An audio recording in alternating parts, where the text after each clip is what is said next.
नमस्कार दोस्तों, आज हम अपनी श्रृंखला यम के यातना स्थल नरक के तीसरे भाग की शुरुआत कर रहे हैं। इस एपिसोड में हम बात करेंगे रौरव नरक की। यह नरक उन आत्माओं के लिए वर्णित है जिन्होंने अपने जीवन काल में निर्दोष जीवों की हत्या की होती है। धर्मशास्त्रों में इसे अत्यंत भयंकर और डरावना यातना स्थल माना गया है। इसका वर्णन हमें गरुड़ पुराण और कई अन्य ग्रंथों में मिलता है, जहां नरक के विभाजन और उनके उद्देश्य को विस्तार से बताया गया है।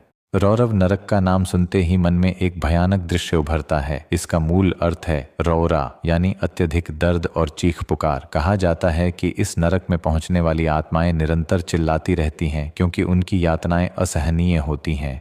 अब जरा सोचिए, जब कोई मनुष्य स्वार्थ या लोभ में आकर निर्दोष जीवों की हत्या करता है, चाहे वह शिकार के लिए हो, भोजन के लिए हो या केवल मनोरंजन के लिए, तो वह पाप अवश्य ही उसे नरक की ओर धकेल देता है। धर्मशास्त्र स्पष्ट रूप से कहते हैं कि हर प्राणी की आत्मा ईश्वर का अंश है। जब हम किसी जीव को बिना कारण पीड़ा देते हैं तो वास्तव में हम उस परमात्मा की ही अवहेलना कर रहे होते हैं। रौरव नरक का दृश्य अत्यंत डरावना बताया गया है। यहाँ की भूमि विषैली धुंध से ढकी रहती है, चारों ओर अंधकार और भय का वातावरण होता है। आत्मा जैसे ही इस नरक में प्रवेश करती है, उसके चारों ओर सैकड़ों विषैले सांप, बिच्छू और भयंकर जानवर आ जाते हैं। ये सभी जीव पापी आत्मा को बार बार नोचते हैं, डसते हैं और घायल करते रहते हैं। आत्मा दर्द से चीखती है, लेकिन वहाँ कोई दया करने वाला नहीं होता। धर्मशास्त्रों में लिखा है कि ये सांप और जानवर केवल साधारण नहीं होते, बल्कि पापी की अपनी ही क्रूरता का रूप होते हैं। जिस प्रकार उसने जीवों को बिना कारण कष्ट दिया, उसी प्रकार उसकी आत्मा को वही यातना 100 गुना बढ़कर दी जाती है। यह केवल दंड नहीं, बल्कि आत्मा को यह समझाने का तरीका है कि जीव हत्या का परिणाम कितना भयानक हो सकता है।